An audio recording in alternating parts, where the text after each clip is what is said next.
Estamos grabando ya. Y vamos sí, al tema de hoy. Dijimos unidad 1, ya lo he visto. Hoy nos adentramos en la unidad número 2, distribuciones de probabilidad. Y adelantándome, ustedes ya saben que hay distintos tipos de distribuciones de probabilidad, pero vamos por partes.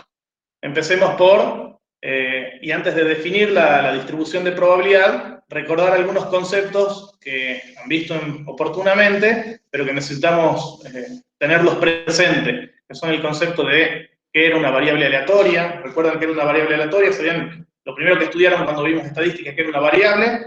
Dijimos aleatoria, cuando los resultados que arrojaba esa variable eran inciertos, es decir, que hay un contenido de incertidumbre, que era la esencia del tema probabilidad, ¿no? Cuando ustedes estudiamos probabilidad, lo primero que hemos definido es qué era la incertidumbre, porque justamente en una variable aleatoria el contenido es ese, contenido esencial. ¿Qué es una función de probabilidad, una función de densidad y una función de distribución acumulada? Que son los temas que vamos a ir avanzando, son conceptos que tienen que manejar permanentemente a lo largo de todo el curso, porque los vamos a seguir mencionando en las distintas unidades. Vamos a definir qué es una distribución de probabilidad. ¿Cuál es el concepto? Así, sin leerlo, tratando de explicar con mis palabras, nos imaginemos un poco una distribución de frecuencias. Recuerda que en una distribución de frecuencias, porque el tema de distribución de probabilidad está muy asimilado a la distribución de frecuencias. En una distribución de frecuencias nosotros teníamos una variable, que la simbolizábamos con una letra X mayúscula generalmente, y en la columna, en el arreglo que poníamos los distintos valores que asumía esa variable. En una distribución de probabilidad pasa algo similar. También vamos a poner en la variable X una serie de valores que corresponden, que puede asumir la variable, en este caso la variable aleatoria, y a cada uno de esos valores que asume la variable, que puede asumir la variable, le vamos a asociar cuál es la probabilidad de ocurrencia de dicho suceso. Entonces, el arreglo en el que encontremos todos los valores que puede asumir la variable aleatoria asociada con la probabilidad de ocurrencia de cada uno de ellos, es lo que denominamos una distribución de probabilidad. Y es en lo que nos hemos adelantado en el práctico anterior, porque como acaban de ver con la profesora, ya hemos realizado una primera distribución de probabilidad, que es lo que hicieron una distribución de frecuencia, pero vieron una distribución de la media, si no me equivoco, ¿no? En el ejercicio anterior. Bueno, está para que tengan el esquema más o menos armado de una distribución donde tienen el arreglo de los valores de la variable y en la otra columna una distribución de los valores de la función de probabilidad en este caso, que es a lo que vamos a llegar ahora a continuación. Una de las características que tiene que presentar es que los resultados que asume la variable, los valores que puede asumir la variable, sean eventos mutuamente excluyentes, así no pueden ocurrir conjuntamente, y que la lista sea exhaustiva, es decir, que la sumatoria de todos los valores de las funciones de probabilidad tienen que sumar 1, que están todos los valores posibles que puede asumir la variable, y no hay alguno que no esté en el listado. No podemos construir una distribución de probabilidad con una parte de los valores que asume la variable. Tienen que estar todos ellos. Vamos para entenderlo mejor, vamos rápidamente a ver un caso práctico, después lo ven si quieren paso a paso para que se entienda mejor. Nos imaginemos una variable aleatoria para que se entienda bien cuál es y construyamos una distribución de probabilidad. Partiendo de una variable aleatoria que vamos a definir, ejemplificar aquí, vamos a construirla, a ver si se entiende todo el proceso. Después la vamos a complejizar un poquito más. En un simple ejemplo, nos imaginamos la llegada de 3 clientes en un banco a realizar depósito, y esos 3 clientes pueden realizar el depósito ya sea en caja de ahorro o en cuenta corriente. Entonces, cada uno de los 3 clientes tiene 2 oportunidades. Eso lo vamos a expresar de la siguiente manera. En esta primera columna, sería el cliente 1 puede depositar en caja de ahorro o en cuenta corriente. El cliente 2, dependiendo de qué pasó con el anterior, puede depositar en la caja de ahorro o en la cuenta corriente. Y si el otro depositó en cuenta corriente, hay otra alternativa aquí. Para el cliente 3, ya hay más combinaciones posibles. Depende, si el primero depositó en caja de ahorro, el segundo en caja de ahorro, él también puede depositar en caja de ahorro o puede hacerlo en cuenta corriente. Entonces, acá tenemos, en esta línea, una primera alternativa, que es la concurrencia de que los tres depositen en caja de ahorro. Puede ser que el primero deposite en caja de ahorro, el segundo en caja de ahorro y el tercero decide en cuenta corriente. Entonces, las dos primeras son caja de ahorro, pero la tercera en cuenta corriente. Y así sucesivamente podemos ir siguiendo la ramificación y contando todas las alternativas posibles. Como hay en total, siguiendo todo el esquema, tenemos 8 posibilidades, 8 combinaciones posibles entre las alternativas de depósitos de los tres clientes. Cada una de ellas tiene una probabilidad de ocurrencia de 1/8. ¿Recuerdan? Porque son 8 alternativas y cada una de ellas. Ahora, no obstante, hay algunas que se repiten. Vamos a ver, por ejemplo, que los tres sean en cuenta corriente hay una sola alternativa, y que haya en caja de ahorro los tres también. Pero, por ejemplo, que sean 2 en caja de ahorro, como en este caso, y una en cuenta corriente, también ocurre acá. Son 2 en caja de ahorro y una en cuenta corriente. Y lo mismo pasa con cuenta corriente. 2 en cuenta corriente y una caja de ahorro sería lo mismo que este caso que está acá. Entonces, hay algunos eventos cuya probabilidad de ocurrencia es más alta. Es lo que vamos a expresar en la siguiente pantalla.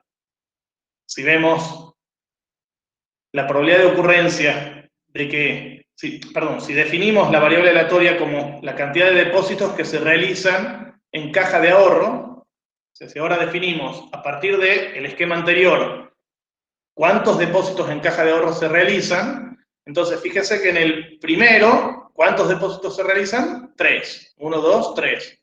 En la segunda alternativa, combinación, tenemos 2 depósitos en caja de ahorro, acá hay también 2, acá hay 1, en esta hay 2, y así sucesivamente. Si vemos cuántas alternativas distintas hay para esa variable aleatoria que acabamos de definir, vamos a ver que en esta, que está aquí, no hay ningún depósito en caja de ahorro. Para esta que está aquí, hay 3 depósitos en caja de ahorro. Y para los demás hay distintas combinaciones. Eso expresado es este arreglo donde tenemos para esta variable aleatoria los distintos valores de ocurrencia de la variable, es decir, que no se realice ningún depósito de caja de ahorro, es decir, 0, hay 1/8, porque como vimos en la pantalla anterior, había una sola alternativa en la que no se realizaban depósitos. Era cuando los tres son cuenta corriente. Para 3, también hay una sola alternativa, es decir, hay 1/8 de probabilidad, porque hay una sola combinación de las que vimos, en las que los tres depositan en caja de ahorro.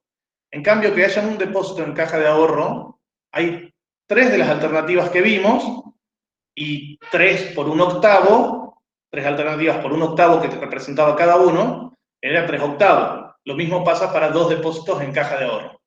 Entonces tenemos, ¿cómo leemos esto? Que la variable depósitos de caja de ahorro, que no haya ningún depósito en caja de ahorro cuando entran estas 3 personas y tienen las 2 chances, hay 1/8 de probabilidad de ocurrencia. La probabilidad de que al entrar estas 3 personas y tengan la posibilidad de depositar en los 2, que realizan entre los 3 un solo depósito en caja de ahorro, estaría dado por la probabilidad de 3/8. Y así sucesivamente. Lo ponemos en orden ascendente. Generalmente la variable, nosotros la tenemos que expresar, las variables numéricas, en forma ascendente. Muy importante porque para la definición de la frecuencia acumulada, la frecuencia absoluta acumulada, en este caso, la función de probabilidad acumulada, que es esta columna que tenemos aquí. Si recordamos, nosotros cuando vimos distribuciones de frecuencia, ustedes tenían el valor de la variable, la frecuencia, la que sea, la relativa, la absoluta o la porcentual, y a continuación calculábamos las acumuladas, ya sean mayor que o menor que. Este concepto es similar, esta se denomina, en vez de frecuencia, se denomina función de probabilidad, y es la probabilidad de ocurrencia de hasta ese suceso. Es decir, por ejemplo, este 4/8 que se obtiene de la suma de 1/8 y 3/8, es la probabilidad de ocurrencia de que haya como máximo un depósito en caja de ahorro, porque incluye a este 1, que sería el 3 octavos más el 1 octavo, ¿no? Este 7 octavos es la sumatoria de 3 octavos y 7 octavos, es la probabilidad de ocurrencia de que se realicen 2 depósitos en caja de ahorro. Y así sucesivamente, pero nos falta un concepto importante que es el requisito que necesita en una distribución de probabilidad para constituir realmente una función de probabilidad, y que es que cumpla un par de condiciones que vamos a ver en la siguiente pantalla. Repito, esto que hemos definido como f de x sub i es la probabilidad de que la variable x sea igual al x sub i que estamos identificando. Es la función de probabilidad, esta columna, y f de x minúscula sub i, la f mayúscula, es la función acumulada. Es la simbología que vamos a utilizar para la función de probabilidad y la función acumulada, al igual que como hacíamos en distribuciones. Cuando ponemos la mayúscula nos referimos a la función acumulada, la distribución acumulada. Entonces les decía que vamos a ver cuáles son los dos requisitos o condiciones para que una función sea una verdadera función de probabilidad. Estos son que cada uno de los valores de la función de distribución de probabilidad, ¿sí?, la primera columna que veíamos después del valor de la variable, sea no negativa, por supuesto, que no tenga valor menor que 0, tampoco por supuesto que mayor que 1. Una probabilidad, estamos hablando de probabilidades, y por teorema de la no negatividad, sabemos que no puede ser menor que 0 ni mayor que 1. En el caso anterior, voy a volver un segundo a la pantalla y van a ver que efectivamente no hay ninguno que sea negativo y tampoco ninguno que sea mayor que 1. Entonces, este primer requisito claramente está cumplido en esa función que acabamos de definir. Y el otro requisito que vemos es que la sumatoria de los valores de la función de probabilidad totalicen a la certeza, al valor 1, es decir, el 100% de probabilidad de ocurrencia de los hechos. ¿Por qué es esto? Y porque, como dijimos anteriormente, una distribución de probabilidad tiene que tener entre los valores que asume la variable, en forma exhaustiva, todos los valores que puede asumir la variable. Entonces, la probabilidad de ocurrencia de todos tiene que ser una certeza, es decir, 1, para todos los valores de i. La suma de las probabilidades repartidas entre dos valores tiene que ser igual a 1, entonces. Bueno, solo para recordar la representación gráfica de una distribución de probabilidad, vamos a ir viendo a medida que avancemos con los distintos tipos de distribuciones, que puede variar. Este es un ejemplo de una distribución de probabilidad para una variable de tipo discreta. Recordemos que, una vez más, asimilando con el tema de frecuencias absolutas, frecuencias relativas, la representación gráfica de una frecuencia relativa o frecuencia absoluta, en la medida que la variable era discreta, la representación era mediante bastones. Bueno, en una distribución de probabilidad, la función de distribución de probabilidad también la vamos a graficar mediante bastones, en la medida que se trate de una variable de tipo discreta. Un tema en el que vamos a avanzar ahora a continuación.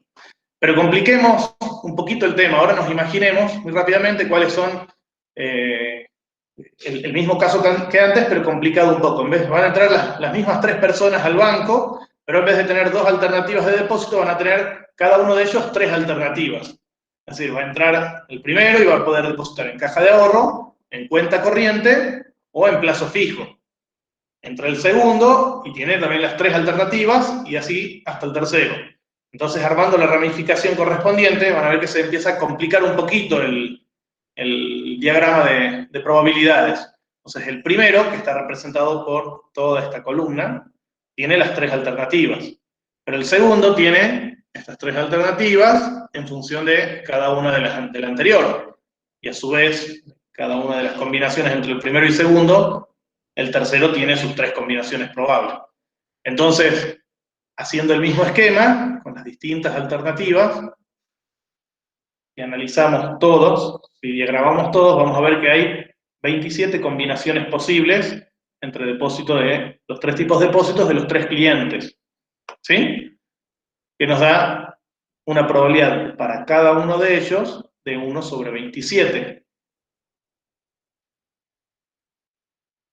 estas combinaciones, la profesora seguramente lo podría aclarar, se combina estas 27 combinaciones posibles, tiene que ver con que estamos hablando de 3 clientes y 3 alternativas de pago de depósitos para cada uno. Entonces, 3 por 3, ¿sí? 3 por 3 es 9, y por 3, 27 son las 27 alternativas, es decir, 3 al cubo, ¿no?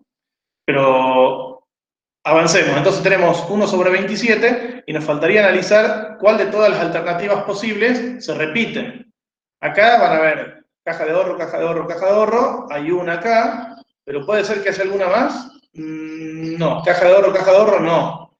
Plazo fijo, plazo fijo, plazo fijo, sería el último, y después ir analizando cada una de las combinaciones posibles. Si hacemos el análisis detallado, vamos a llegar a un esquema similar a este. Acá se me corrió un poquito, me acaba de correr, pero vamos a tener que siempre las alternativas de depósito son entre 0 y 3. Si definimos una vez más a la variable como en la cantidad de depósitos en caja de ahorro, si los 3 depositan en caja de ahorro, el máximo de depósitos va a ser 3, es esto que tenemos aquí. Y si ninguno deposita en caja de ahorro, el mínimo va a ser 0. Entonces los valores que puede asumir esta variable aleatoria son 0, 1, 2 y 3. ¿Y cuál es la probabilidad asociada a cada uno de esos valores que asume la variable? El arreglo con esta información, con los valores que asume la variable y la probabilidad asociada a cada uno de esos valores, es lo que denominamos una distribución de probabilidad. Pero vamos a completarla. ¿De dónde salió este 8,27? Y porque hay 8 combinaciones posibles, en el esquema anterior, volvamos, de estas 27 combinaciones que tenemos teóricamente acá, hay 8 en las cuales no hay ninguna caja de ahorro. Por ejemplo, en esta que dice cuenta corriente, cuenta corriente, cuenta corriente, y no hay ninguna caja de ahorro. Cuenta corriente, plazo fijo, no hay ninguna caja de ahorro, y así hay 8 alternativas. Entonces, hay 8 de 27 que no hay, en el cual no hay cajas de ahorro, perdón. Hay 12 de 27 en los cuales se realiza un depósito en caja de ahorro, 6 de 27 en las que se realizan 2 depósitos en caja de ahorro, y hay una sola alternativa, que creo que es la última, la primera, en la que se realizan los 3 depósitos en caja de ahorro. Si no me equivoco, era la primera. Decimos, bueno, una vez más, esta columna es la función de probabilidad de la variable x, la variable aleatoria x, y f mayúscula de x sub i es la función de la distribución acumulada, que recordemos que se calcula acumulando la frecuencia del anterior, ¿no? La función de distribución del valor correspondiente anterior. Es decir, el 20 sobre 27 es 12 sobre 27 más 8 sobre 27.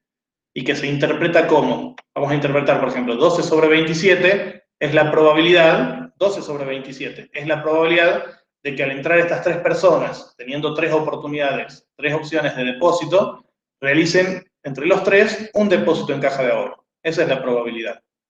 En cambio, este 20 sobre 27 es la probabilidad de que entre los 3 clientes del banco realicen como máximo un depósito en caja de ahorro entre los 3. Bueno, ese es más o menos el esquema general de lo que constituye una distribución de probabilidad. Vamos a medidas descriptivas de la variable aleatoria. Siempre insisto en ejemplificar o asimilar el tema, como ya lo hice en un par de pantallas, con el tema de distribución de frecuencia. Cuando vimos distribuciones de frecuencia en estadística, cuando estudiaron, vimos una distribución de frecuencias relativas, absolutas, porcentuales, y a continuación empezamos a estudiar las medidas descriptivas, porque era la base para poder calcular las medidas descriptivas, tener el arreglo de la distribución de frecuencias. Acá algo similar, una vez que tengamos la función de probabilidad, vamos a poder calcular las principales medidas descriptivas de una distribución de probabilidad, y que son las que llamamos valor esperado, que es un valor asimilable al de un promedio. No lo confundamos, no es un promedio, pero es un valor asimilable a lo que era en distribución de frecuencias. Vamos a ver que el cálculo está relacionado incluso. Y la varianza es el mismo concepto, pero referido a la distribución de probabilidad, por supuesto. Vamos a un ejemplo rápido para entender cómo se calcula el valor esperado y la varianza, de dónde salen. Dada una variable x, los valores que asumen, x sub 1, 2, 3, hasta acá, la función de probabilidad, f de x sub 1, f de x sub 2, es decir, esto que tenemos aquí, que estoy recuadrando con el mouse, es la distribución de probabilidad, es el valor que asume cada valor que asume la variable, cada uno de los valores que asume la variable, y la probabilidad asociada a cada uno de ellos. Entonces, si verificamos que se cumplen los requisitos a los que hacíamos referencia anteriormente, entonces estamos en presencia de una distribución de probabilidad. Y entonces, ¿cómo vamos a calcular la esperanza de x?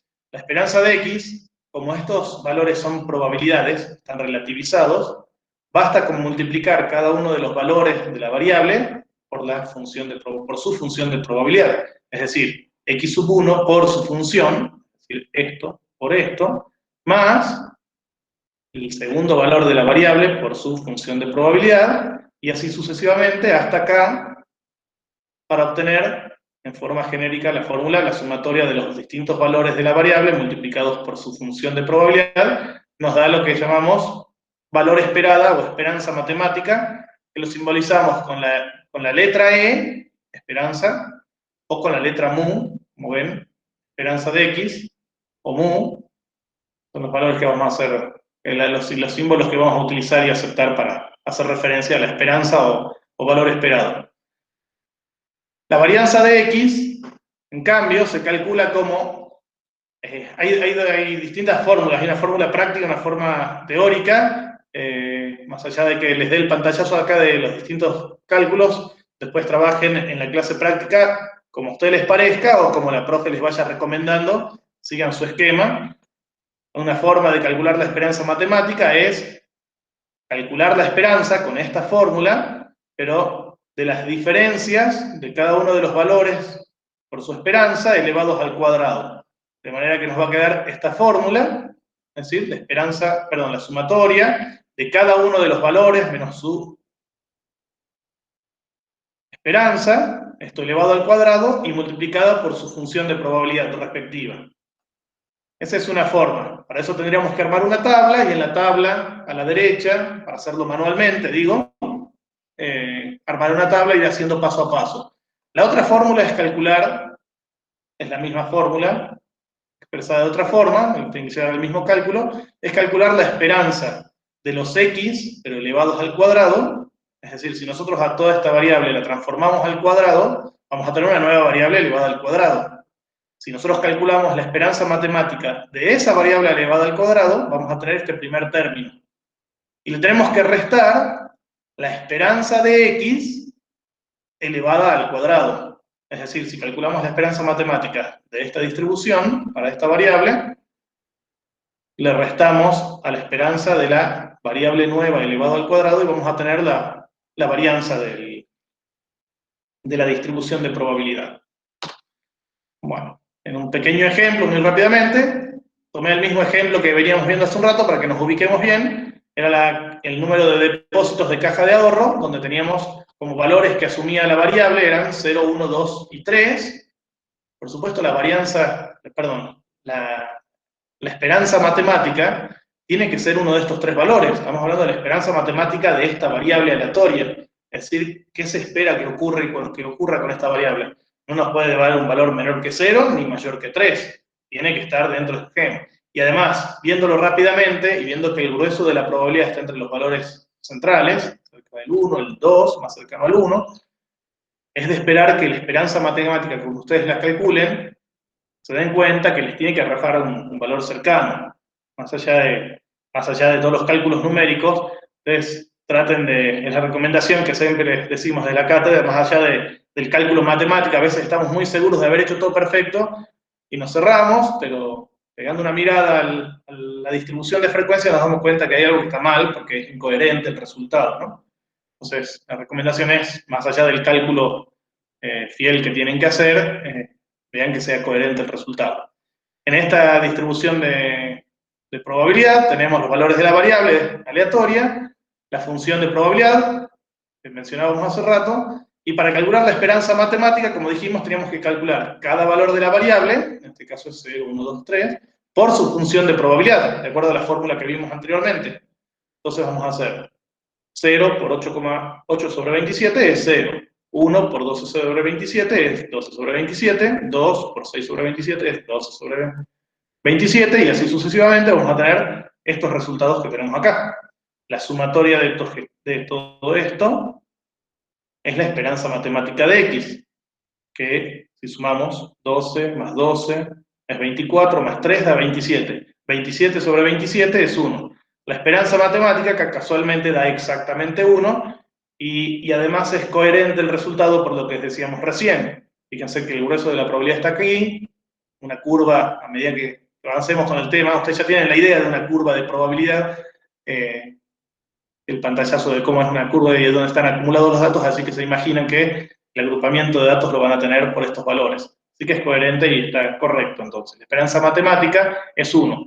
Es decir, como interpretamos esta esperanza matemática, significa que al entrar 3 personas en aquel banco, habiendo 3 posibilidades de depósitos, se espera, o lo esperado es que haya un depósito en caja de ahorro de entre los 3 clientes. Entre los 3 clientes se espera que depositen, que hagan un solo depósito en caja de ahorro. Y nos faltaría calcular la varianza. Ya sabemos cómo calcular la esperanza matemática, ahora la varianza matemática, viendo la varianza matemática de la distribución, viendo la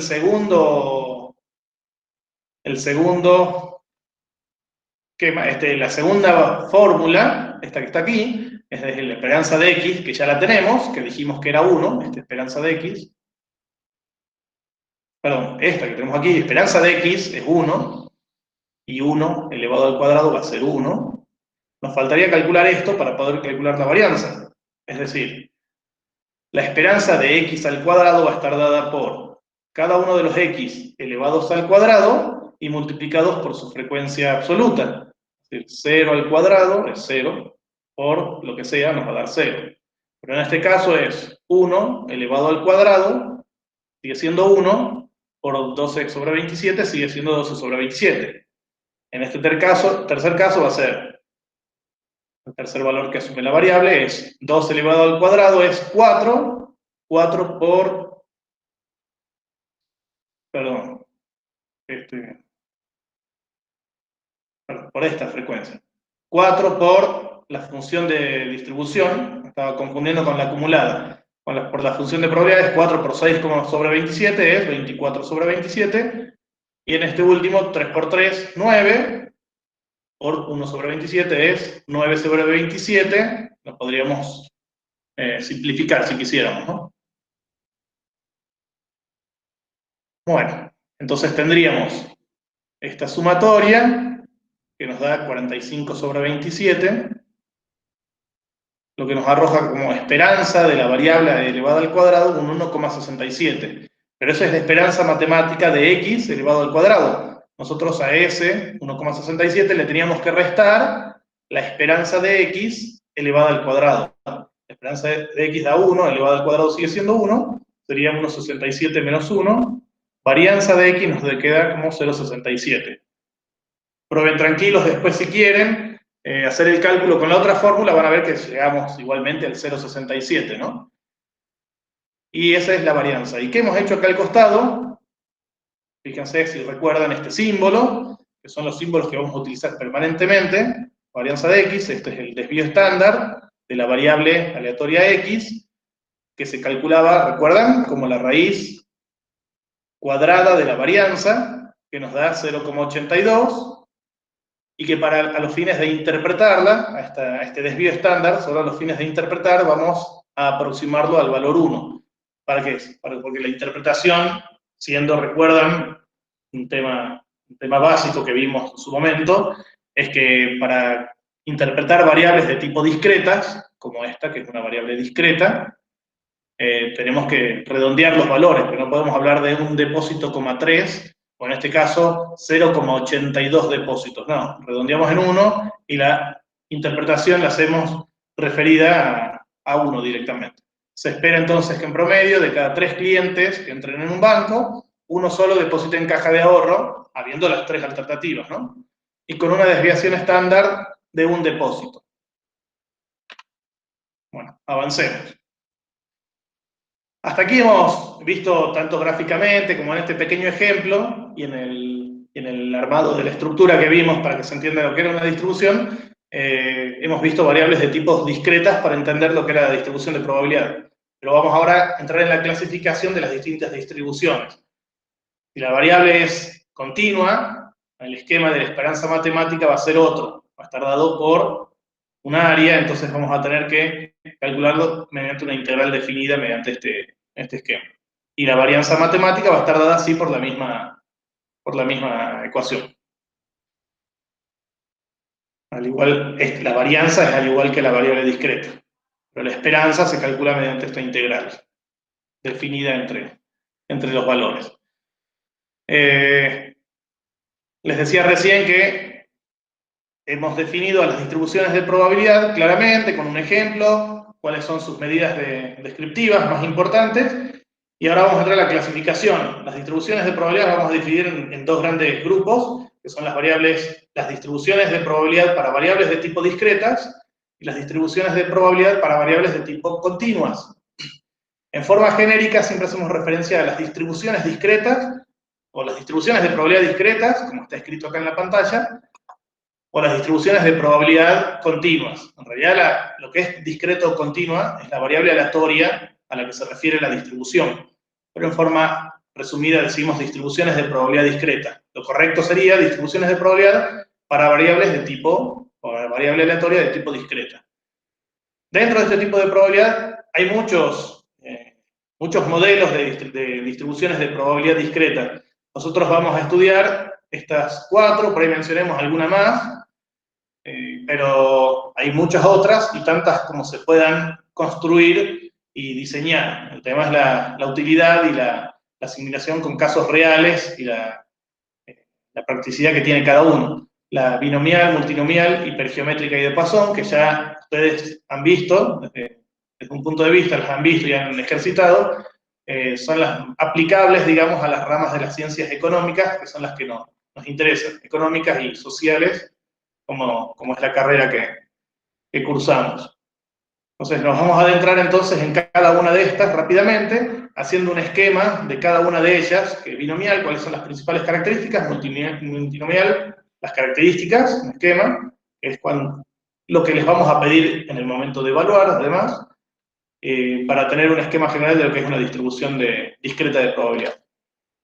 Voy medio lento, así que voy a acelerar, después ustedes lo ven tranquilo.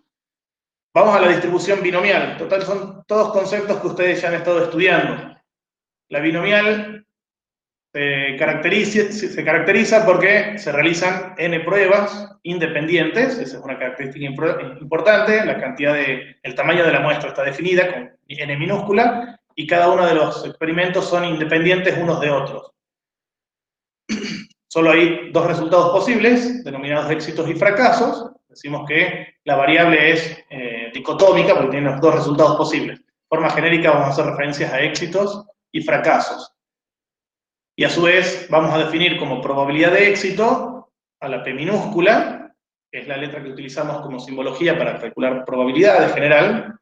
En distribución binomial, la P minúscula va a ser la probabilidad de éxito y su complemento, recuerda que por teorema del complemento, es 1 menos la probabilidad de éxito va a ser la probabilidad de fracaso, que lo vamos a simbolizar con la letra Q. Por supuesto, P más Q tiene que ser 1, ¿no? Despejando aquí.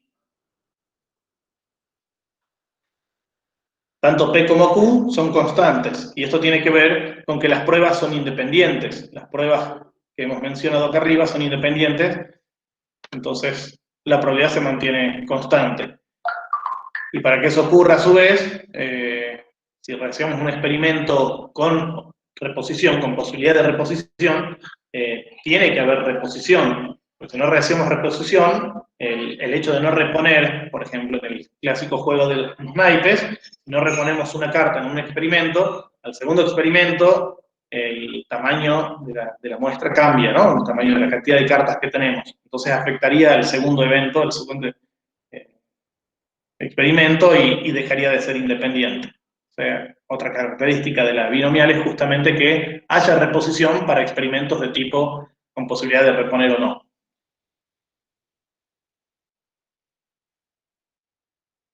La probabilidad de obtener X éxitos en pruebas va a estar dado por, esto es un esquema de cómo sale, de cómo se deduce la fórmula de binomial, porque nosotros lo que necesitamos para realizar ejercicios binomiales es conocer cuál es la fórmula de la distribución binomial, ¿no? Cuando una vez que asimilemos un ejercicio a un caso binomial, tenemos que aplicar la fórmula correspondiente. ¿De dónde se deduce la fórmula de la distribución binomial? Y bueno, de este esquema. Tenemos las distintas alternativas de éxito, distintos experimentos, la cantidad de muestras, con este tamaño de muestra, vamos a tener a cada resultado posible, éxito, éxito, fracaso, la probabilidad correspondiente en cada una de ellas.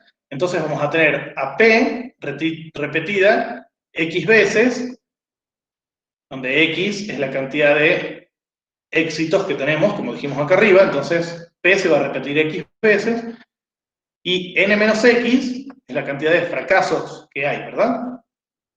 El complemento, el tamaño de la muestra, menos la cantidad de éxitos, es decir, la cantidad de fracasos que hubo. Y recordemos que son sucesos dicotómicos, ocurre o éxito o fracaso.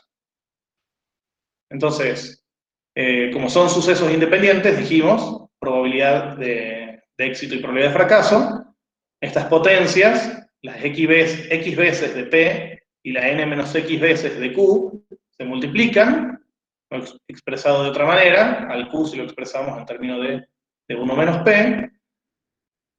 Tenemos que ver entonces en estas cuántas combinaciones posibles hay de presentar estos éxitos y fracasos, lo cual nos lleva a que esa expresión que teníamos recién la tenemos que expresar en forma combinatoria, donde tenemos de X, que es la cantidad de éxitos, y el tamaño de la muestra, vamos a tener el número combinatorio de N por X, con el esquema que vimos recién, la de la probabilidad X veces, la probabilidad de éxito X veces, y la probabilidad de fracasos N menos X veces. Y esto que tenemos aquí es la fórmula para realizar cálculos mediante una distribución binomial. ¿Cuándo aplicarla? Bueno, eso vamos a ir avanzando en la práctica, vamos a identificar, de acuerdo a las características que acabamos de mencionar, cuando tengan ustedes un caso presentado, tienen que asimilar las características que presenta una distribución binomial, asimilarlas, identificar cuáles son los parámetros que necesitan para realizar un cálculo, identificar la incógnita y aplicar la fórmula. ¿Cuáles son los parámetros de la distribución binomial? La distribución de probabilidad discreta binomial tiene como parámetros a la letra N, que representa el tamaño de la muestra, y la letra P, que es la probabilidad de éxito a la que hacíamos referencia. Esta es una clásica pregunta de examen o de parcial. ¿Cuáles son los parámetros de una distribución? Muchas veces contestan, son N y son P. Sí, pero ¿qué significa N y qué significa P? Es algo que es necesario que lo digan. La N es la simbología y la P es la simbología. N, que representa el tamaño de la muestra, y P, que representa la probabilidad de éxitos en estos experimentos. ¿Cómo calcular la esperanza matemática y la varianza en una distribución de tipo binomial? En una distribución binomial, la esperanza matemática va a estar dado por el tamaño de la muestra, por la probabilidad de ocurrencias de éxitos, y la varianza va a estar dada por N por P por Q, es decir, el tamaño de la muestra, por la probabilidad de éxito, por la probabilidad de fracasos. Por supuesto, el desvío estándar, que es la raíz cuadrada de la varianza. Es importante porque lo van a ver en casos prácticos. Ustedes identifican un ejercicio binomial, resuelven la probabilidad que se les pide, y muchas veces se les pide la esperanza matemática y la varianza, para lo cual, como ven, en el caso de binomial es muy simple aplicar simplemente esa fórmula. Bueno, esto es simplemente un pantallazo para que ustedes vean algunos gráficos de distribuciones binomiales, para que nos vayamos haciendo una idea de cómo son las distribuciones binomiales y cómo se grafican mediante bastones, como vemos acá, porque como dijimos hace un rato, eran una variable de tipo discreta, estamos dentro de los grupos de las discretas. Lo que es interesante es ver cómo, a medida, fíjense que el tamaño de la muestra, a medida que el tamaño de la muestra, que tenemos N4, N8 y N50, en estas tres perdón, este correspondía a estos de abajo. En estas tres, a medida que aumenta el tamaño de la muestra, la curva se va suavizando y se hace cada vez más simétrica. No perfectamente simétrica, pero se va aproximando a ser más simétrica. A medida que aumenta el tamaño de la muestra, si mantenemos más o menos constante la probabilidad, como en estos casos, más o menos constante, con el tamaño de la muestra nos va a ir definiendo. Ese es un concepto general, pero es muy importante porque si recuerdan, si lo han visto en el curso de estadística, en un determinado punto, una distribución binomial, cuando el tamaño de la muestra es lo suficientemente grande y si las probabilidades de si éxito y fracaso cumplen una condición, podemos asimilar una distribución binomial, según el tamaño de la muestra, a una distribución normal de probabilidad, que es la distribución más importante que vamos a estudiar, que es para variables continuas, ¿no? Pero ya vamos a llegar al caso. Vamos al segundo esquema. Antes de empezar con distribución binomial, me interesa hacer un breve resumen de la binomial para que tengamos un esquema general. Lo importante es saber cuáles son las características, cuál es la fórmula, cómo se calcula la esperanza matemática y el desvío estándar, que son y cuáles son los parámetros. Yo diría que estos 4 contenidos de cada una de las distribuciones son lo que ustedes tienen que conocer muy claramente para poder realizar un caso práctico y para resolver un examen. Entonces, no se olviden entonces de definir cuáles son las características, cuáles son sus parámetros, la fórmula, que no necesariamente la tienen que saber de memoria, pero tienen que saber desarrollar, utilizarla por lo menos, y cómo calcular la esperanza del desvío estándar en cada uno. Distribución multinomial, entramos entonces ahora sí. Como su nombre se asimila al anterior, claramente es parecida al anterior, donde los resultados también son mutuamente excluyentes y las n pruebas, también hay un tamaño de muestra definido, las pruebas también son independientes, pero la diferencia es que la variable a la que hacemos referencia, la variable aleatoria, no es dicotómica, sino que genera resultados múltiples, más de 2, por lo menos 3 resultados posibles. Entonces, esto nos va a complejizar un poco el análisis que habíamos hecho para llegar a obtener la fórmula de desarrollo y de cálculo de una probabilidad multinomial. Vamos a tener distintos resultados posibles, un éxito 1, un éxito 2, un éxito 3, y cada uno se puede repetir X veces. Un segundo que se me está apagando la máquina. Dejé todo listo para enchufar cuando me pasa esto. Seguimos. Las probabilidades asociadas a cada uno de estos posibles éxitos y las cantidades de veces que se repiten cada uno de esos éxitos. Siguiendo un esquema similar al que vimos con binomial, entonces vamos a llegar a un esquema como el que tenemos acá. X1 se va a repetir, X1 veces, X sub 1 veces se va a repetir el éxito 1, X sub 2 veces se va a repetir el éxito 2 y así sucesivamente. Esto expresado de forma combinatoria, vamos a tener que la función, el cálculo de probabilidad, para que se cumplan los resultados x sub 1, x sub 2, x sub 3, son los resultados favorables de la variable, va a estar dado por esta fórmula, el tamaño, n factorial sobre cada uno de los valores que asume la variable factorial y multiplicado por cada uno de las probabilidades asociadas a cada uno de ellos, pero elevados al valor de la variable. Entonces, si se necesitara la probabilidad de obtener x veces e sub 1 nada más, entonces podemos simplificar y convertirlo en binomial. Esto creo que tenemos algún caso práctico, es decir, que si tenemos un ejercicio en el que tenemos distintas opciones, creo que tenemos algún ejercicio, por ejemplo, de viaje, si una persona viaja a Europa, África o Asia, entonces hay una probabilidad asociada para cada uno de los 3 eventos. Pero si a nosotros nos interesa saber cuál es la probabilidad de que viaje a Asia, entonces los otros 2 sucesos, que son África y Europa, creo que dije, entonces son simplemente el complemento de Asia, entonces se convierte en binomial y pasa a ser la variable dicotómica, o viaja a Asia o viaja a cualquier otro lugar, digamos. Esta es la transformación de una multinomial en binomial cuando se simplifica el caso. Vamos a la distribución hipergeométrica.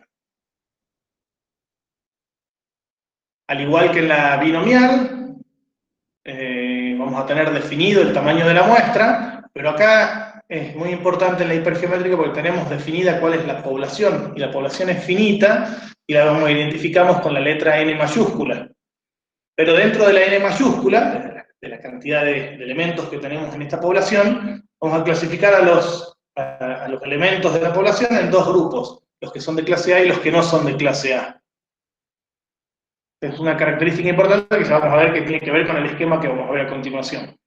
A diferencia del binomial, se realizan extracciones en caso de haber experimentos con posibilidad de reponer. Acá no tienen que realizar reposiciones, por lo cual los sucesos uno de otros van a ir afectando al siguiente, porque va cambiando el tamaño de la muestra. Entonces vamos a tener sucesos no independientes.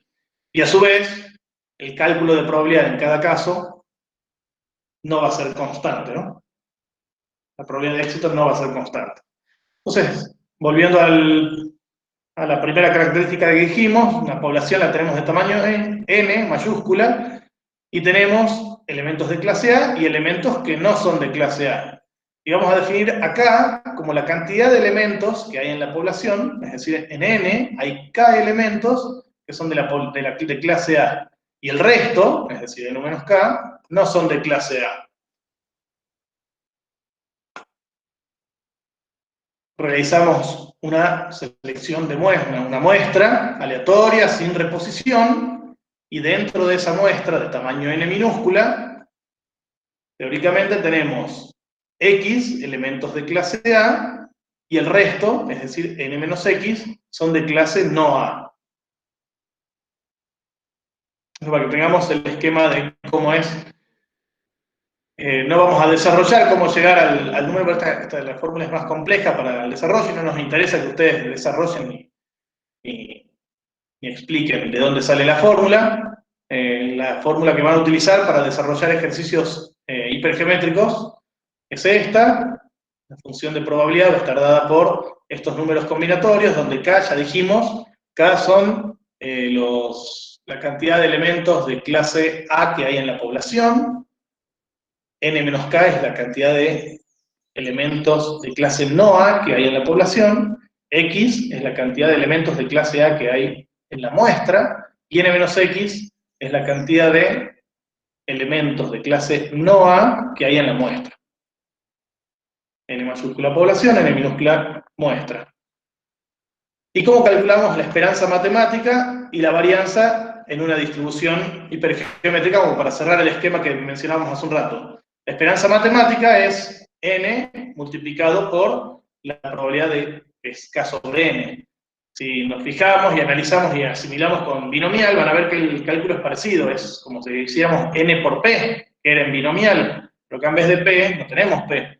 Porque P no es constante, no tenemos una P constante. Lo que calculamos en el caso de hipergeométrica es K sobre N, que es la cantidad de elementos de clase A en la población relacionados con la población, ¿no? Y la varianza también es algo parecido a N por P por Q. Si lo analizan van a ver que esto es algo similar a P, porque es la cantidad de elementos de clase A sobre relativos, es decir, esa probabilidad, y acá los elementos que no son de la clase A sobre la población, pero al cual le vamos a aplicar un factor de corrección por finitud. Por tratarse de una población de tipo finita, el tamaño de la muestra nos hace ajustar el cálculo de la varianza mediante esta fórmula, que es la población menos su muestra, dividido la muestra menos 1, es el factor de corrección por finitud que van a aplicar para calcular la varianza matemática. Vamos a la distribución de Poisson rápidamente. La distribución de Poisson, perdón que voy rápido, sé que voy rápido, así completamos la idea, después lo vemos pausado si hace falta.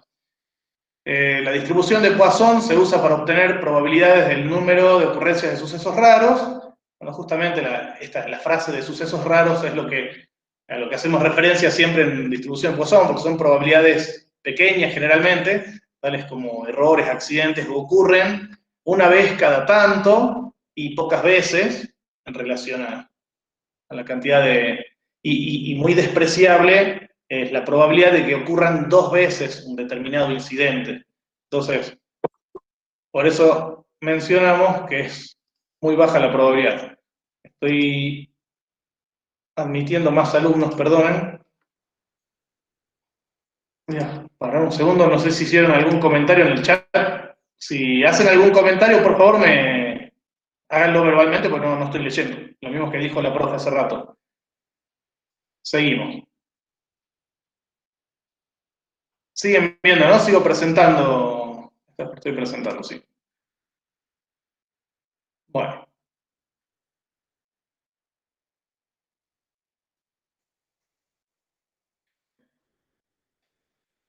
Bueno. Otra característica importante de la distribución de Poisson es que el número de ocurrencias es independiente de la unidad específica a otra. Eso es importante porque vamos a ver en algunos casos, por ahí en el mismo esquema, depende cuál sea la pregunta, puede cambiar el parámetro que define totalmente esta distribución. El valor esperado de la variable es proporcional al tamaño de la unidad especificada. Es decir, que si la unidad es mayor, el valor esperado, que coincide en este caso con el único parámetro de la distribución, el único parámetro de la distribución lo vamos a simbolizar con la letra lambda, y es un promedio por unidad, a lo que hace referencia acá arriba. Promedio por unidad, donde la unidad puede ser el tiempo, el espacio o el volumen, ¿no? Hacemos referencia a que ocurre un determinado hecho cada tanto tiempo o cada tanto espacio, es decir, que ocurre cada día, ocurre tal cosa, o por cada cuadra ocurre tal cosa, o en alguna medida de volumen, como por ejemplo el volumen de un espacio, de una habitación o de un curso, hay una determinada cantidad de determinados bacterias o virus, mira, justamente. Esto es lo que mencionaba recién, que la probabilidad de ocurrencia del suceso en una unidad específica es muy pequeña y es despreciable en comparación con la probabilidad de que ocurra en más de una, es despreciable con respecto a la probabilidad de que ocurra una sola. Les decía, el único parámetro es lambda, este es el símbolo que utilizamos, es la probabilidad perdón, no es la probabilidad, es el promedio de ocurrencias del suceso por unidad especificada, donde la unidad especificada, insisto, es tiempo, espacio o volumen, y la función de probabilidad va a estar dada por la siguiente fórmula, la función de probabilidad va a estar dada por el número n periano a la menos lambda por lambda elevado a la x sobre x factorial, y la esperanza matemática, pues interesante porque la esperanza matemática va a estar dada justamente por el promedio por unidad de ocurrencias del caso particular, es decir, va a coincidir con lambda en este caso, y a su vez también coincide con la varianza de la distribución. Bueno, hasta allí vemos en una distribución de tipo de Poisson, vemos también que a medida que aumenta el tamaño de lambda, para una distribución de Poisson con un lambda de 0,05 tenemos una distribución bastante asimétrica. A medida que aumenta lambda, se va mejorando respecto de la simetría, me refiero, y cuando ya lambda es cercano a 5 o más, la curva va tendiendo a ser similar a lo que tenemos como imagen de una distribución normal, ¿recuerdan? Que vamos a ver ahora a continuación. Bueno, hasta ahí llegamos, cerramos el esquema de distribuciones de tipo discretas. Ahora vamos a mencionar cuáles son las distribuciones de probabilidad continuas, rápidamente. Las más importantes que mencionamos, uniforme, exponencial. Estas no son complicadas, pero no tienen grandes aplicaciones prácticas, por lo motivo por el cual no nos vamos a detener. Por ahí matemáticamente y estadísticamente son conceptos interesantes, pero estamos apuntando a la aplicación de las mismas en la materia. Así que nos vamos a centralizar en la distribución normal por ahora, que es la más importante, es uno de los conceptos estadísticos más importantes que se ha desarrollado, que vamos a ver ahora rápidamente a continuación, y otras que tienen aplicaciones importantes como la chi cuadrado, TD-Student y FNet Network, que vamos a ver a partir de las clases siguientes. Pero nos vamos a concentrar ahora en la distribución normal de probabilidad, que, como les dije, se refiere a una variable aleatoria de tipo continua, que ustedes ya algo han estudiado al respecto. La mejor forma de entender la distribución o de recordarla, porque ustedes ya han visto un poco, es pensarla gráficamente. Si nos imaginamos los valores y las fórmulas, nos va a confundir un poco. Lo veamos gráficamente. ¿Recuerdan ustedes la distribución de frecuencia como era en estadística descriptiva, cuando ustedes estudiaron? La gráfica de una distribución de frecuencia era una gráfica de histograma y combinada con un polígono de frecuencias. Si asimilamos ese concepto a este, vamos a tener justamente la campana de Gauss, que no es otra cosa que es la idealización de esa curva, de ese histograma y ese polígono de frecuencias, cuando los intervalos se hacen muy, muy pequeños y el tamaño de la muestra se hace muy grande. Entonces, ¿de dónde sale esta curva? Y bueno, es una distribución de frecuencia, pero en términos probabilísticos, ¿no? Vamos a ver en qué consiste la distribución normal. Para que se trate de una distribución normal, bueno, claramente ya lo hemos dicho, la variable tiene que ser de tipo continua, una variable aleatoria de tipo continua. Tienen que existir las constantes mu y sigma, donde mu, ya dijimos, es la esperanza matemática o la media, y sigma es el desvío estándar. A su vez, mu es un valor que puede ir entre menos infinito e infinito. En cambio, sigma es como sigma es la raíz cuadrada de la varianza, no puede ser negativo, por supuesto, tiene que ser mayor que cero. Igual que cero sería que no hay variabilidad, así que tampoco, tiene que ser mayor que cero para que haya una distribución. Y la función de densidad va a estar dada por esta ecuación, que no nos asuste porque no es que la tengamos que saber de memoria, ni la vamos a calcular, ni la vamos a utilizar, digamos, en la práctica. Simplemente a los fines de exponerla e identificar cuáles son los componentes de la función de densidad de distribución normal. Mu es la media, el desvío típico o desvío estándar, la varianza es el cuadrado de la desviación típica, pi, reconocen, el número neperiano, 2,71, y la variable x, que es la variable aleatoria a la que se refiere, que es una variable de tipo continuo.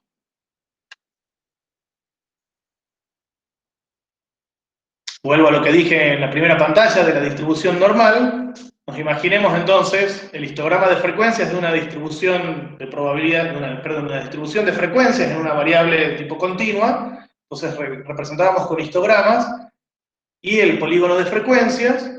Y entonces ese polígono de frecuencia se va a ir suavizando en la medida que el tamaño de la muestra vaya aumentando y los intervalos se vayan haciendo cada vez más pequeños.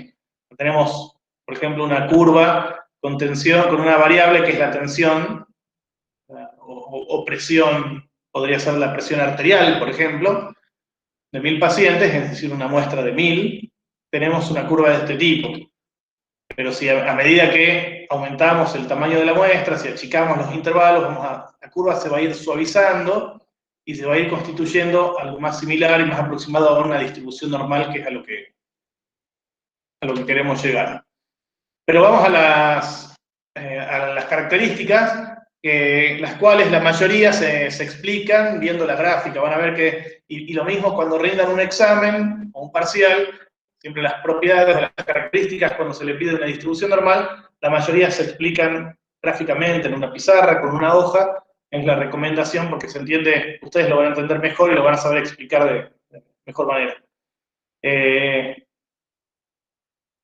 Una de las primeras propiedades es que tiene una única moda, que coincide con la media y la mediana. Esto es muy importante porque es una característica que siempre preguntamos, porque Si recordamos, cuando vimos descriptiva, la media, la mediana y la moda coinciden cuando las curvas son perfectamente simétricas.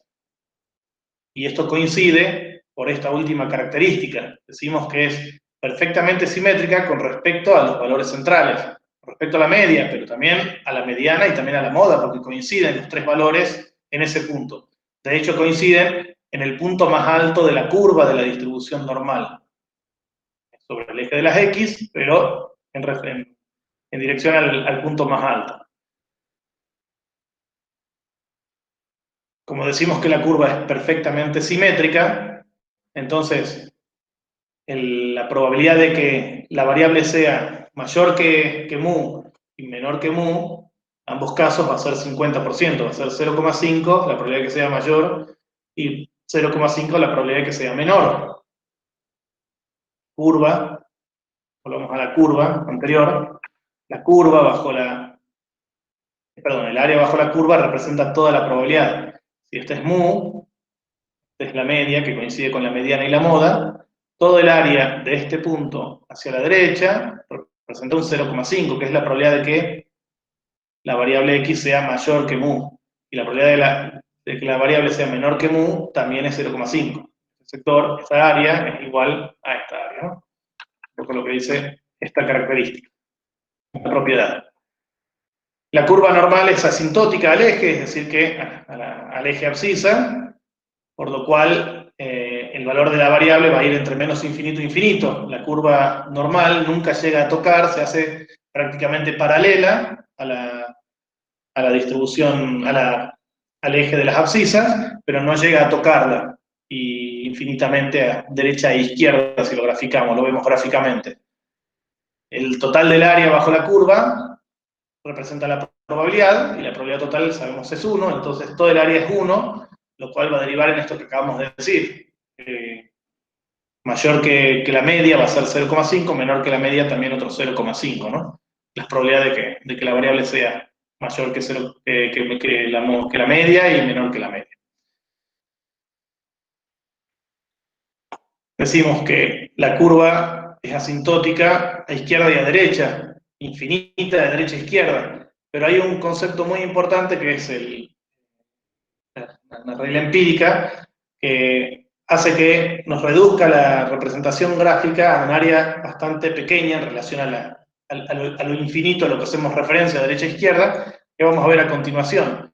Vamos a ver con alejarnos 2 o hasta 3 desvíos estándares a cada lado, vamos a tener representado casi, no el 100% por supuesto, porque dijimos es infinita de ambos lados, pero vamos a tener representado casi el 100% de la curva, simplemente alejándonos hasta 3 desvíos estándares a cada lado de la curva a partir de la media, ¿no?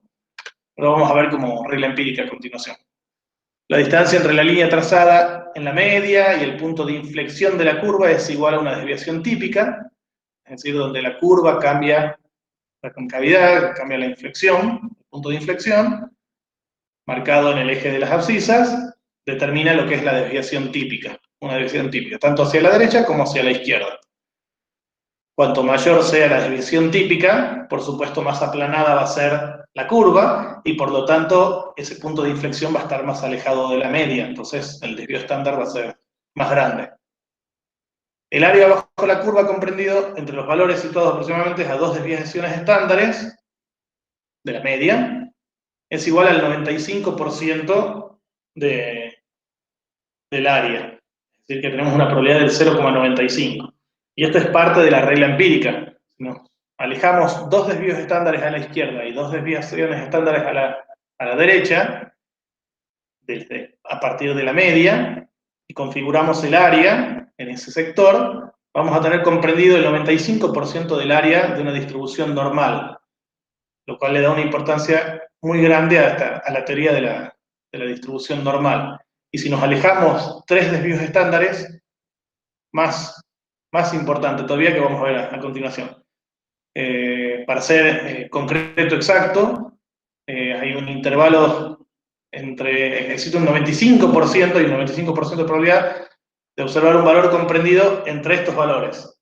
Casi 2, incluso menos de 2 desvíos estándares, fíjense que es 1,96, de 1,96, un número que después lo van a utilizar mucho en las tablas de probabilidad, por eso ahora no es caprichoso, lo vamos a ver a continuación cuando trabajen en la práctica seguramente, pero alejándonos 2 desvíos estándares hacia la izquierda en este caso, y 2 desvíos estándares hacia la derecha en este caso, digo 2 para redondear, pero es un poquito menos de 2, es 1,96 veces el desvío estándar, tenemos el 95% entonces del área de la curva.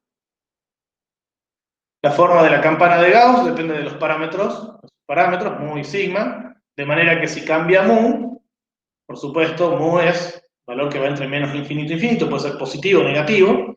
Entonces, la curva, a medida que cambia mu, se va a ir desplazando sobre el eje hacia derecha e izquierda, pero sin cambiar la forma de la curva. Siempre va a ser un desplazo de la curva a derecha o a izquierda, como vemos ahora en el siguiente gráfico. En cambio, como dijimos hace un ratito, en las pantallas anteriores, el cambio en el desvío estándar implica un cambio, no en el desplazamiento, mientras no cambiamos mu se mantiene en el mismo punto, pero cambia la forma, ¿sí?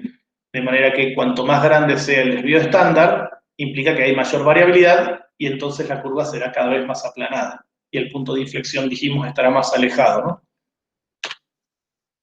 Esto es una representación de qué pasa si tenemos una curva. Supongamos que la distribución normal que tenemos es la celeste y aumentamos el tamaño de mu, la misma curva pero con un tamaño de mu mayor, va a estar dado por una curva como esta, con la misma forma pero a su derecha. En cambio se va a desplazar hacia la izquierda cuando la media sea menor que ese valor, ¿sí? Como en cualquiera de estos 3 casos que están acá. Esto produce el cambio en la media como parámetro de la distribución normal. Es desplazar la curva a derecha o a izquierda según aumente o disminuye. En cambio, cambios en la desviación estándar implica cambios en la forma de la curva. Tenemos una curva como la rosada que vemos aquí. Respecto de esa, una mayor variabilidad va a implicar, un desvío estándar más grande va a implicar una curva como la verde, o con un desvío estándar más grande todavía, una curva como la celeste. En cambio, si tiene menor desvío estándar, un desvío estándar más pequeño, pues va a estar dando por una curva como la azul. Claramente, cuanto menor desvío estándar, más acumulación de datos tenemos, y la curva va a estar menos aplanada, más apuntada, como vemos en el caso de la curva azul aquí en la gráfica. Acá tenemos distintas combinaciones de ambos, una curva con una alta desviación, acá vemos el caso de la línea azul, tenemos una desviación típica de 5, claramente esta es la más variable, y después tenemos la que tiene el desvío estándar, perdón, la que tiene el desvío estándar más pequeño, va a estar dada por 0,2, es la roja claramente, la que tiene la media más pequeña, todos son media 0, excepto esta rosada, que tiene una media de menos 2, va a estar desplazada a la izquierda, por supuesto. Bueno, vamos a la función de distribución acumulada. Este es un concepto muy importante a los fines prácticos. Nosotros vamos a trabajar con tablas de probabilidad que nos representan, que nos expresan probabilidades acumuladas hasta determinados valores, y en particular con una función de probabilidad de la distribución normal estandarizada, que vamos a ver también a continuación. Veamos la función de distribución acumulada, sabiendo que x puede tomar cualquier valor entre menos infinito e infinito. Por supuesto, si vamos acumulando los valores cercanos a 1, al 1 central, que es la media, van a tener valores más probables, porque la distribución acumulada va a tener acumulación del área en los lugares donde hay más acumulación de información, entonces vamos a tener mayor probabilidad. Recordemos que la probabilidad de las distribuciones, de la distribución normal, está dada gráficamente por el área bajo la curva. Entonces, claramente, cercano a los valores centrales, donde mayor acumulación haya de valores, vamos a tener mayor probabilidad, por supuesto. A medida que nos separamos de mu, la probabilidad va a ir decreciendo en el mismo sentido que la curva, ¿no? Tanto hacia la derecha como hacia la izquierda, la probabilidad va disminuyendo hasta terminar siendo despreciable a partir del tercer, dijimos, segundo, tercer desvío estándar de alejado derecha-izquierda, ya los valores de probabilidad son despreciables y no justifica analizarlo, calcularlo, ¿sí?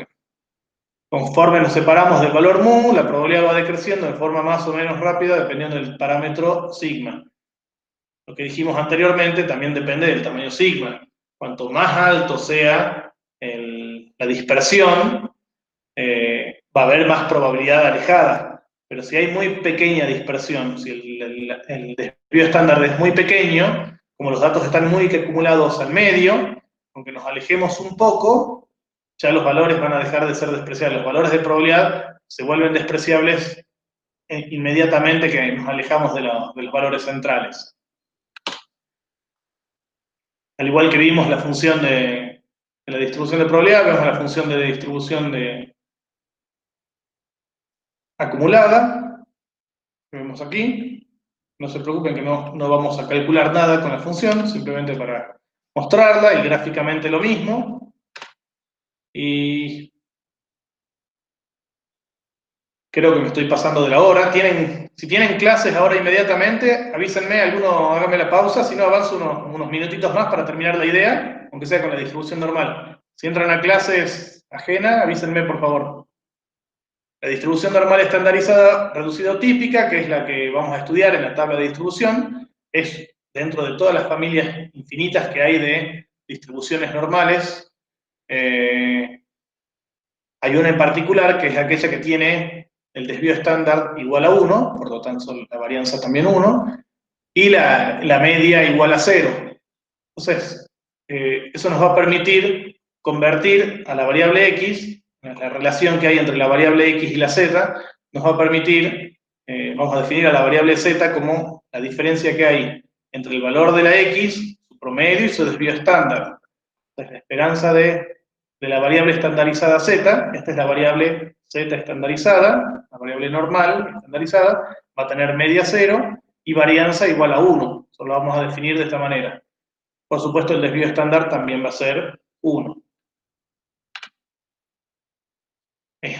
Este concepto es muy importante porque nos va a permitir realizar cálculos, averiguación de cálculos de probabilidades para distribuciones de tipo normal, sin tener que calcular integrales definidas. Recordemos que la distribución de probabilidad normal determina las probabilidades de acuerdo al área, y para ello deberíamos calcular integrales definidas. Pero alguien se tomó el trabajo de calcular probabilidades por áreas en función de un esquema y de una tabla en particular de probabilidad, que es de una distribución en particular, que es esta distribución estandarizada, con media 0 y desvío 1, lo que nos facilita y nos permite calcular probabilidades utilizando la tabla, ¿sí? Y haciendo la transformación correspondiente. La transformación de la variable x produce el efecto de reducir la variable x en unidades en términos de su desviación estándar, alejados de la media. Es decir que si tenemos un determinado valor de x, el valor de z nos indica a qué distancia está esa x de su media mu y en qué dirección. Si es positivo, va a ser gráficamente, como lo vemos en una hoja o en una pantalla, hacia la derecha, y si es negativo, cuántos desvíos estándares está hacia la izquierda respecto de su media mu. Por ejemplo, que z sea 1,8 significa que el valor de la variable z, o el correspondiente x, está alejado 1,8 desvíos estándares a la derecha de la media mu. Y si es negativo, menos 2,3, por ejemplo, nos indica que la variable x está alejada a menos 2,3 desvíos estándares, o está alejada a 2,3 desvíos estándares hacia la izquierda de la media mu. Vemos gráficamente la idea de la media, los valores de z, cuando mu es 0 y los valores positivos y negativos se expresan a mano izquierda, entonces estamos en presencia de una variable, de una función de probabilidad de una variable z, siempre y cuando el desvío estándar sea 1, ¿no? dos parámetros. Bueno, hasta acá vamos a llegar. Vamos a mencionar rápidamente algunas aplicaciones de la distribución normal de probabilidad. Son el teorema central del límite, que sí lo vamos a mencionar ahora rápidamente, del cual les dejé un pequeño video para que lo estudien, para que lo vean. Son un par de minutos nomás para que entiendan el concepto. Y la distribución, otra de las aplicaciones son las distintas distribuciones de probabilidad muestrales, que vamos a empezar a estudiar a partir de este práctico, la distribución muestral de la media, de la proporción, de dos proporciones y de dos medias. Algunos de estos casos tienen aplicaciones con otro tipo de distribuciones, que no son la normal, son casos particulares que vamos a ver también más adelante, pero la distribución normal tiene aplicaciones para todos estos casos. Vamos a ver el teorema central del límite rápidamente, que es una de las aplicaciones, y que nos dice que de una población con media mu y varianza sigma al cuadrado, se extraen muestras aleatorias del tamaño n. Entonces, la media muestral se comporta aproximadamente como una variable aleatoria normal, con media igual a la media poblacional y con varianza igual a la varianza poblacional dividida por el tamaño de la muestra, siempre que el tamaño de la muestra sea lo suficientemente grande. Por ahí, conceptualmente parece medio confuso, pero si ustedes analizan lo que hicieron hace un rato con la profesora en el Excel, van a ver que lo que hicieron es, de una determinada población, estamos hablando, tenían una población, n, tenía una varianza, estos son los parámetros, recuerdan, porque salen de la población, se calculan sobre la población, y nosotros podemos calcular muestras aleatorias, que creo que hicieron 10 muestras aleatorias, de tamaño 2 cada una, en el ejercicio que hicieron, y después constituyeron una distribución muestral de todas las medias que calcularon para cada uno de los casos. Entonces, no es algo apartado de lo que hicieron hace un rato. O sea que conceptualmente, y verlo así por ahí marea un poco, pero es un concepto, véanlo con el ejemplo. No me da tiempo ahora de desarrollar, que lo vieron hace un ratito. ¿Profe? Sí, profe. ¿Están Acá yendo los los chicos? dicen que tienen cuentas nacionales, que podemos Perfecto. continuar el viernes o que queda grabada y la ven después. Perfecto. Ya termino la idea y después lo subimos. Gracias, profe. Bien. De nada. Bueno, esa es la idea. Teorema central del límite, entonces, mediante un esquema, estaría dado por una población, la población con sus variables definidas. De cada variable tenemos los correspondientes parámetros representados, recuerdan, expresados en letras griegas, y de cada una de estas, para cada una de las variables en esta población podemos tomar distintas muestras, que es lo que, insisto, hicieron hace un rato. Depende del tamaño de la muestra y el tamaño de la población, pueden calcular una determinada cantidad de muestras. Y dentro de cada una de esas muestras, pueden calcular los distintos estadísticos. Por ejemplo, la media. Siempre el mejor ejemplo es la media porque es lo que entendemos todos. De la primera muestra, 1, calculan la media, de la muestra 2, calculan la media, de la muestra 3, calculan la media, y así. Entonces el teorema central del límite nos dice que estos estadísticos, extraídos o calculados en cada una de las muestras que se calcularon de la población, tienen un comportamiento, fíjense.